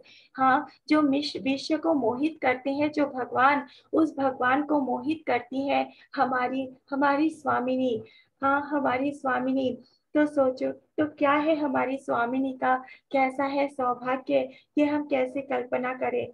हमारी जो भगवान के सब है आतुर जिनके लिए, उनकी वो चाहते हैं हमारी स्वामिनी के चरणाश्रय, और वही हमारे श्री गुरु कहते हैं वही हमारी स्वामिनी का चरणाश्रय ही है हमारा डेस्टिनेशन।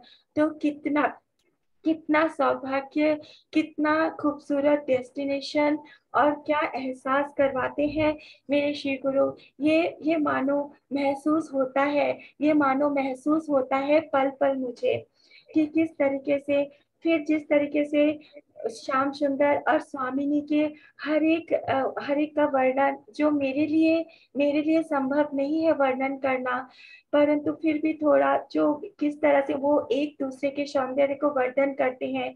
श्याम सुंदर के नील कमल और स्वामिनी के स्वर्ण रस किस तरह एक ही रस में मिलित होके और उस रस का आस्वादन लेती है मंजरिया। ऐसा सौभाग्य है इन मंजरियों का, और मंजरी भाव के अनुगत्य के लिए कहते हैं हमारे श्री गुरु, और उसी भाव का कॉन्टेम्पलेशन करके उसी सौभाग्य को पाने की होनी चाहिए हमारे अंदर लालसा। कितना सौभाग्य, ये सोच के भी मानो रोंगटे खड़े हो जाते हैं कि ये क्या है, ये कैसा एहसास, ये कितनी दिव्य चीज।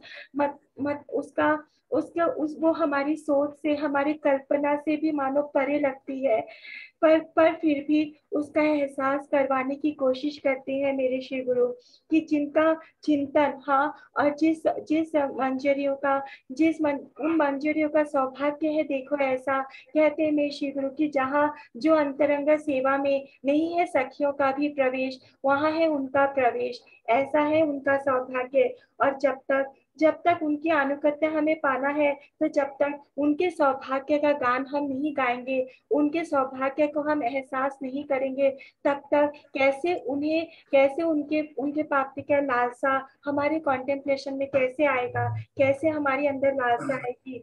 इसका एहसास करवाते हो आप श्री गुरु हमेशा। किस तरह से महाप्रभु आए और उन्होंने वो भगवान इस तरह राधा श्याम के मिलित रूप में मंजरी और सिर्फ भगवान का राधा भाव का ही नहीं, मंजरी भाव का भी आस्वादन मोर किया। ये आज मानो एहसास हुआ कि केवल राधा भाव की भगवान का भी रूप का आस्वादन भी किया, तो मंजरी भाव का भी क्या सौभाग्य होता है, वो भी आस्वादन किया। केवल आस्वादन खुद ही नहीं किया, उनको लुटाया भी जगत में। पर वो सब तो हमारे लिए सब कुछ गुप्त ही रह जाता, मानो सब कुछ ढका हुआ ही रह जाता श्री गुरु, जो आप ना आते। मानो उन सब कुछ को, उन सब कवरिंग को आपने हटा दिया, मानो सब कुछ एक ब्लैंकेट से ढका हुआ था जिसे आपने उजागर कर दिया। बिल्कुल, क्योंकि जो जो भाव, जो सौभाग्य ना जाने कितने कोई भी युग में जो संभव नहीं था, वो हम पतित कलयुग के जीवों के लिए लेके आए हमारे महाप्रभु। और वो हम तक लेके आए श्री गुरु। आप जिस तरह से दूध में घी होते हुए भी वो प्रदर्शित नहीं होता, उनको निकालने की एक पद्धति होती है, उसी तरीके से हर एक चीज की एक, किस तरीके से कि हर भाव का, कि इसके भी जो छुपा हुआ भाव है उसे एहसास करना होता है। और जो दुनिया में कि वेदों में नहीं है, जो मुनियों के लिए भी दुर्लभ है, वो महाप्रभु ने के साथ जो आपने उस सौभाग्य की राह में हमें ले जाना चाहते हो। महाप्रभु के चरणों के आश्रित होने से ही स्वामिनी की सेवा की मकरंद की अनुभूति होगी, यह एहसास करवाते हो आप। मानो, सच कहती हूँ, मानो मानो स्वामिनी से तो परिचय करवाया ही श्री गुरु आपने, लेकिन महाप्रभु जिस सुना था, एहसास करवाया श्री गुरु आपने कि किस तरह कितना दिव्य है महाप्रभु का एहसास, कि उनकी शरणागति, उनके प्रति अपना समर्पण, वो हमें स्वामिनी का एहसास करवाती है। तो हर एक शब्द मानो इतनी दिव्यता का एहसास जिसके हम योग्य नहीं है, बिल्कुल भी योग्य नहीं है। पर यह आपकी कृपा है कि हमें हम पर वो सौभाग्य का एहसास करवाते हो, कि पर ये एहसास मानो तब तक ना होगा, सही में तब तक ना हृदय को स्पर्श करेगा, जब तक ना होगी श्री गुरु चरण में रति, जब तक ना होगा, जब तक ना करेंगे एहसास अपने श्री गुरु में पूज्यता के साथ साथ प्रियता के भाव, जब तक ना होगी हमारी जीवन की सबसे बड़ी ये आकांक्षा की श्री गुरु प्रसन्नता। क्योंकि कहते हैं भगवान भी, जब होते हैं श्री गुरु प्रसन्न, तब होते हैं भगवान प्रसन्न। तो फिर और क्या बचता है एहसास समझने को। एट लास्ट तो कभी हो नहीं सकता, पर फिर भी 4 लाइन कहना चाहूंगी। The twinkling of stars at night, the shining light of the sun at day, the coolness of moon at night, the beauty of lotus and lily, the fragrance of mogra, the placidness of lake, the milkiness of sheep, all gets its real beauty. But do you know how? Do you know how all gets its real beauty? Yes, when it attached with the feeling, with my Shri Guru, with Shri Radha Shyam Sundar, then it will get its real beauty. If you want to feel this, then arouse in your heart a feeling of dearness. Yes, if you want to feel this, then arouse in your heart a feeling of dearness with a feeling of respect for your Shri Guru. आपका कोटि कोटि धन्यवाद। प्रणाम श्री गुरु। हरे कृष्णा। तो महाप्रभु के चरणों के आश्रय, ये जो महाप्रभु के चरणों के आश्रय की जो अपरिहार्यता, इस कृष्ण प्रेम के परम सोपान तक पहुंचने के लिए चैतन्य महाप्रभु के चरणों में भक्ति ये अपरिहार्य है, इंडिस्पेंसिबल है। उसके बिना कोई भी उस परम सोपान को डायरेक्ट लक्ष्य नहीं कर सकता, क्योंकि जिस सौभाग्य को जो देने आए हैं उजागर, दुर्लभ अति दुर्लभ सौभाग्य को प्रकाशित करने जो आए हैं, उनको एक्नॉलेज किए बिना, उनके उस अवदान को एक्नॉलेज किए बिना हम किस प्रकार उसे प्राप्त कर सकते हैं। इसीलिए कहा कि तथा तथोत्सर्पति हृदय अकस्मात। जितने प्रमाण में हम चैतन्य महाप्रभु के चरणों में हमारा भक्ति भाव प्रस्तुत करेंगे, भक्ति भाव को नियोजित करेंगे, इन्वेस्ट करेंगे, है ना, वही बात है, नियोजित करना, इन्वेस्ट करना, उनके चरणों की सेवा, उनके चरणों की सेवा अर्थात उनके अनुगत्य अर्थात उनका जो मनोभिष्ट है, उनके मनोभिष्ट को पूर्ण करने के लिए जब हम पूर्ण न्यौछावर होंगे। चरणों के आश्रय का तात्पर्य यही है, मतलब उनके अनुगत्य, उनकी आज्ञा, उनकी हम किसी चरणाश्रित होना मतलब उनके सुख के लिए, उनकी खुशी के लिए, उनके उद्देश्य की पूर्ति के लिए हम अपने आप को न्यौछावर करते हैं। तो चैतन्य महाप्रभु के चरणों के आश्रित जो होना चाहेंगे, जो हो जाएंगे, उन्हें राधा रानी के चरणों के आश्रय के मकरंद का आस्वादन इस साधक जीवन में ही अनुभूत हो जाएगा। क्योंकि चैतन्य महाप्रभु स्वयं, उनका जो रूप है वो राधा रानी ही है। अंतर कृष्ण बहिर्गौरम, बाहर में, इसलिए जो राधा रानी तक पहुंच तो बहुत मुश्किल है, बहुत दुर्लभ है। उस अति दुर्लभ सौभाग्य को चैतन्य महाप्रभु के चरणाश्रित होने से वो मंजरी भाव, राधा रानी के चरणों के आश्रित मंजरी भाव को जीव पा जाता है। इस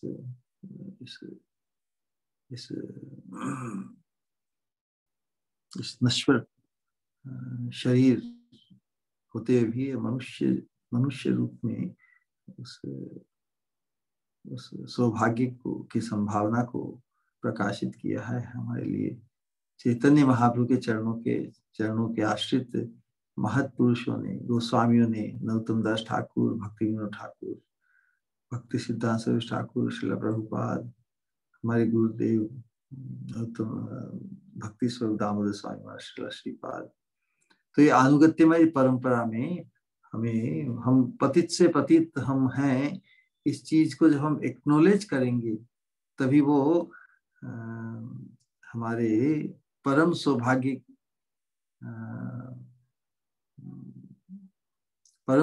को उजागर कर देंगे।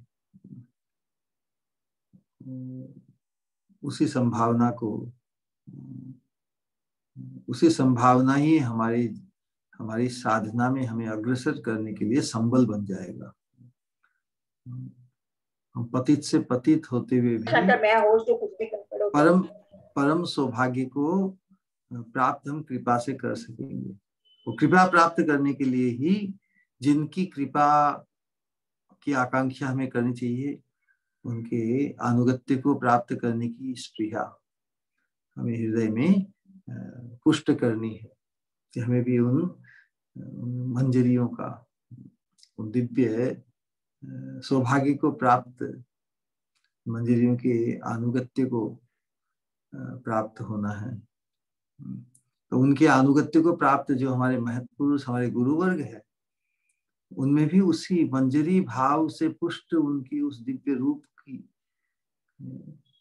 उस रूप की प्रतीति हो, तो ये हमारे भाव की परिपूर्णतमता है। तो श्री गुरु को भी उस मंजरी भाव से संपन्न इस प्रकार की धारणा करते हुए उन्हें भी उस मंजरी रूप में दिव्य किशोरी की जो स्वामिनी की अंगना के रूप में, ये बहुत अंतरंग बात यहाँ पे प्रकाशित हो रही है। लेकिन जिनका भारत की पवित्र भूमि में जन्म हुआ है और जिन्हें चैतन्य महाप्रभु के प्रति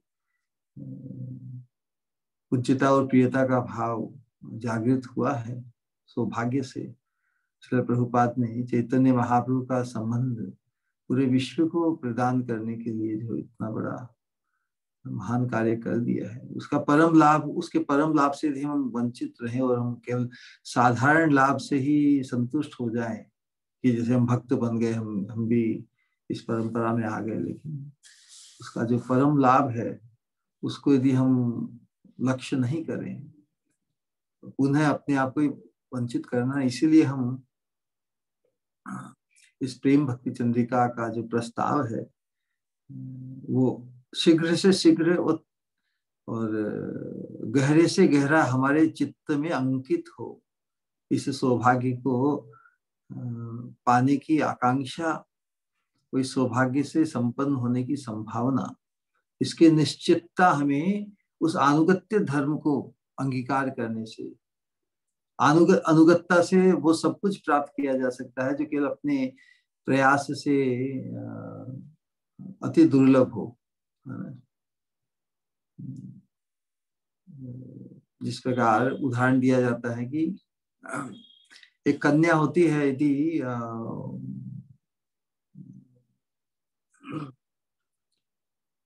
जो पति है पति को प्राप्त करके बाकी सब पद उसे प्राप्त हो जाते हैं। यदि पति राजा हो तो वो रानी बन जाती है, राजा के आश्रित होने से। या जिस किसी के भी तो पत्नी धर्म अर्थात अनुगत्य का धर्म है। तो उसी प्रकार हमें जिनका अनुगत्य प्राप्त करना है उनका सौभाग्य समझना होगा। तो आज की त्रिपदी में जिनके अनुगत्य को हम प्राप्त करने में हमें ढील नहीं करनी है। हमें कब ढील नहीं करेंगे? जब हमें उनका परम सौभाग्य, हम जिनके अनुगत्य को प्राप्त करना चाहिए, उनका सौभाग्य कितना पराकाष्ठा को प्राप्त है, तब हमें कोई झिझक नहीं होगी, क्योंकि उनके जैसा कोई नहीं। जो परम सौभाग्य को प्राप्त है उनके आश्रित कौन नहीं होना चाहेगा ना। इसी बात को यहाँ पे आज प्रस्तुत किया गया। ऑल राइट, तो फिर हरे कृष्णा कृष्ण कृष्ण हरे हरे, हरे राम राम राम हरे हरे। आने वाली त्रिपदी में जो दुर्लभ भजन है, वो दुर्लभ भजन को भी सुलभ और संभव बनाने के लिए जो आवश्यक है, क्योंकि हमारी जो बद्धावस्था में हमारी जो ग्रंथियां है, धर्म के अंतर्गत जो ग्रंथियां हैं वो बहुत जटिल है। कर्म को लेकर, ज्ञान को लेकर, योग को लेकर, क्रिया कर्मों को लेकर, वेद धर्म को लेकर, इसलिए भक्ति विशुद्ध नहीं, भक्ति अनावृत नहीं हो पाती।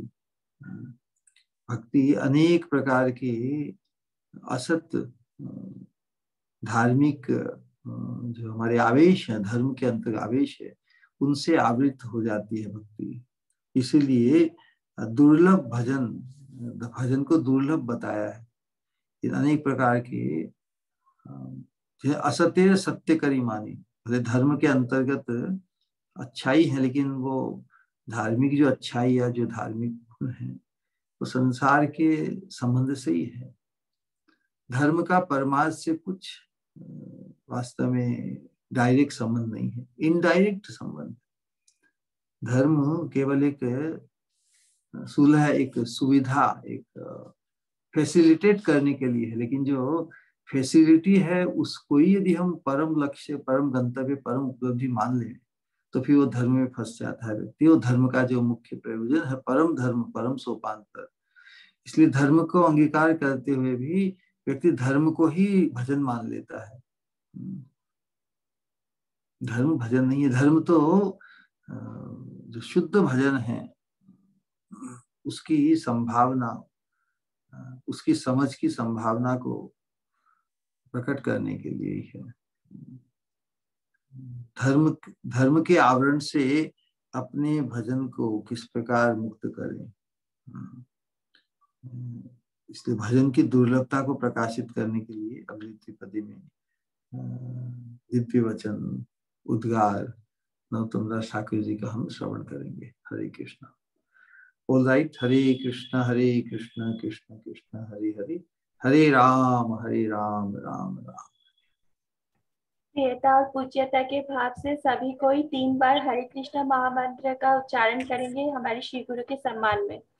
हरे कृष्णा हरे कृष्णा कृष्णा कृष्णा कृष्णा हरे हरे हरे राम राम राम राम हरे हरे हरे कृष्णा कृष्णा कृष्णा हरे राम हरे राम राम हरे हरे हरे कृष्णा कृष्णा कृष्णा हरे राम राम हरे हरे। सभी को हृदय से कहेंगे परम पूज्य भक्ति स्वरूप गोविंद महाराज जी की जय जय जय जय गौर भक्तवृंद की जय, जय गौर प्रेमानंदे। हरि हरि बोल, हरि हरि बोल। हरि हरि। कृष्णा प्रणाम गुरु। हाँ कृष्ण मति अस्तु। हरे कृष्ण हरे।